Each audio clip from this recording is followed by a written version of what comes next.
So everybody, let's take and talk about the Hisense U7N.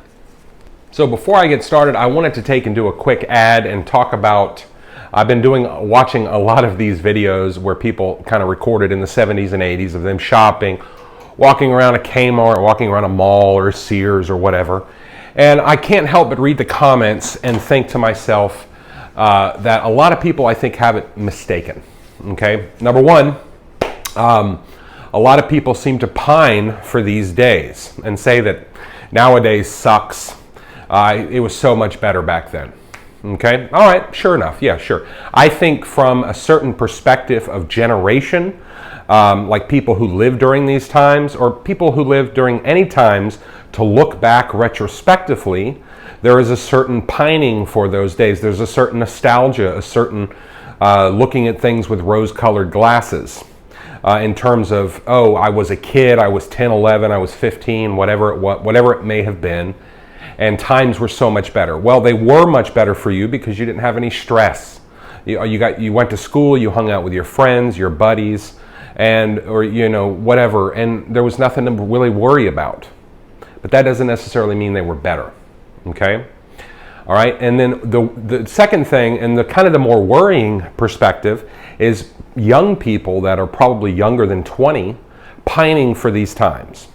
And it makes me think one simple thing, okay, and that's, why are they doing it? But also, they're doing it because they believe that the world now sucks, okay? But you see, the perspective is back in this time, back in the 70s and the 80s, this was 1983 as a matter of fact, people didn't sit around and, think about how great the 40s were, or, God, I wish I was in World War II, man, it would have been so much better. Life was so much better back in 1944. No, they tried to enjoy life. They lived their life to enjoy for the now and for the future. They didn't sit around, living their life thinking about how great 40 years ago used to be. They enjoyed life as it was now. And that's the thing, okay, is that a lot of younger people are living in the past as if the past was better, instead of trying to make the present and hence the future better. You see what I mean? But anyway, let's get to the review. So how did I end up with the U7N? Well, I had an issue, and I talked about it in my review of the B4, where when I was gaming and I would switch menus and things like that within the game, the screen would darken. Or excuse me, I should say the screen would blacken. And I think it has to do with your playing, and the actual game content itself is HDR, and when you go to the menu, it switches to SDR content. Well, the screen would blacken on mine. And it started out where it would just do it for a split second, for example, but then it started doing it where it would last a second or two, or 2 seconds, or 3 seconds even. And of course I contacted LG about it, and they said, well, no, this doesn't sound like normal behavior. They advised me to check my HDMI cable, reset the TV, make sure it's obviously the latest firmware. All of this stuff was correct. They asked me my PS5 settings and all of these things, and all of it, was on par. Everything was what it was supposed to be, and they couldn't explain the behavior. They also said that since the TV was so new, why don't I just return it to Best Buy? Well, I went back to Best Buy, explained the situation, and unfortunately for me, they didn't have any B4s in stock in the 48-inch. I wasn't about to pay more money. I didn't feel like paying more money to get the larger size. They did have the 55, but I didn't want to do that. I wanted to just basically exchange my 48 for a good working 48-inch television. Well, anyway, they didn't have it. They could order me one, but I was like, well, I'll be without a television at that point. I don't want to do that. You know what I mean? Let me just find something else. And okay, so I was walking around, and I ended up having a sales guy. Hey, how can I help you, sir? What you looking for? Kind of thing. And explain to him what happened, and he's like, oh, well, that sucks, And he's like, well, yeah, we are out of stock on the B4 and the 48-inch, but have you thought about, and I talked to him, I was like, well, I really don't want to spend any more money at this point. And he's like, well, have you looked at the Hisense U7N? And I was like, well, I thought about it, I mean, I read reviews on it, but, anyway, I started talking to him about it. And anyway, obviously I ended up with it, and I'm very happy with it. Actually, more happy with it than the B4, and let me explain. So first and foremost, I really like the design of the TV. It isn't as premium or futuristic looking or as thin as the B4, certainly not. But I like the look of it from the front, for example, with the way the front stand looks. And of course, obviously this center mount stand, I love the center mount stand. I like just the whole vibe of it. It just makes it really look like a more of a premium television from the front. Now, obviously, it's not as thin as the B4. And of course, you know, some of the features are different here. Obviously, this is a mini LED versus the OLED. I definitely don't think the blacks get as black here. Certainly not. Matter of fact, I'll turn on real quick. I'll turn on some YouTube content. As a side note, this actually gets considerably brighter than your oh, wait, hold on. Let's turn on the Costa Rica. That's a great one right there. It gets considerably brighter than the B4 did, noticeably so. Blacks aren't as inky, that type of thing. That makes sense. Contrast ain't as good. 4K, high, you know, Dolby Vision, HDR content like this, for example, this nature footage, is absolutely phenomenal. The highlights, the bright highlights, I think stand out more on this versus the B4. Most importantly, when gaming, this thing does, I think, a better job with processing of the image from a PS5 better than the LG B4 does. And let me talk about that.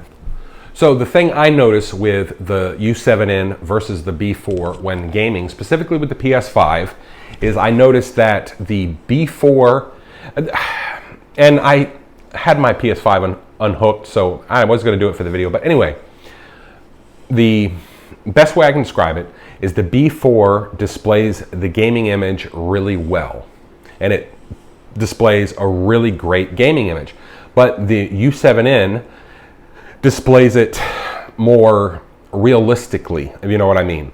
Things like lighting effects and you know, like you get that ray tracing effects off, like in a driving game, like the shadows and lights that reflect off the cars, for example, they just come through more authentically through the U7N than they do through the B4, and I'm not sure why. And I really think it just comes down to the processing on the B4, or excuse me, on the U7N versus the B4. But I do think graphically the U7N is a better gaming TV than the B4. I know that's gonna, you know, ruffle some feathers, sure enough, but in my opinion, I think it is. Also, because this TV doesn't have as good a contrast as the B4, and I know this is going to ruffle some feathers, I think when gaming, particularly in darker games, like think of Elder Scrolls Skyrim, when you go into a dungeon or something like that, or a cave, and you have these light and very dark and light shadowed areas, because this thing doesn't get quite as black, I think you can, with the U7N, you can get a little bit more detail in the shadows, you know, of kind of light reflections and things pop through more than you do with the B4. So I think overall, I'm more ecstatic with the image here while gaming than I was with the B4. SDR content isn't quite as good as it is on the LG B4, or of course Sony's for that matter. It's not, you know, on a scale of 1 to 10, the Sony's and LG being, let's say an 8 and a 9, this one's more of a 6. It's still decent, it's acceptable, but it's just not quite as good. On the LG B4, for example, this upscaling on this 480 picture here, the lines like his hair and, you know, the detailing on these little, you know, medical gadgets here, they would be more, you know, visible, that type of thing. You know, his detailing on his vest here would be more, you know, detailing on this medical console over here, you would be able to see more detail. But overall, like I said, sitting away from it instead of being right up on it like I am, you don't really notice it. And like I said, you know, a 6 out of 10 is still pretty good. But yeah, overall, I'm very happy with the U7N, and I have to say, this is probably one of the best TVs I've ever had. And I know that kind of ruffles some feathers over the fact that I returned the X90L because I didn't like it, because I returned the B4 because I had an issue with it. And truthfully, if I hadn't had the issue with the B4, I'd still have that. But I'm happy, in a way, I'm kind of happy I had the issue because I was able to try this out. And I'm ecstatic with it. This is a fantastic television. It really is. For the money, I mean, you really can't beat it. Honestly, I don't think you can. But anyway, peace out and stay tuned. I know I've been doing a lot of TV reviews lately. I'm sorry about that, I really am. I just thought I would kind of share my experience and talk about it a little bit. But I do have, going back to kind of audio related stuff, I'm going to start talking about that again. I've got a couple reviews coming up of those type of products. So anyway, stay tuned.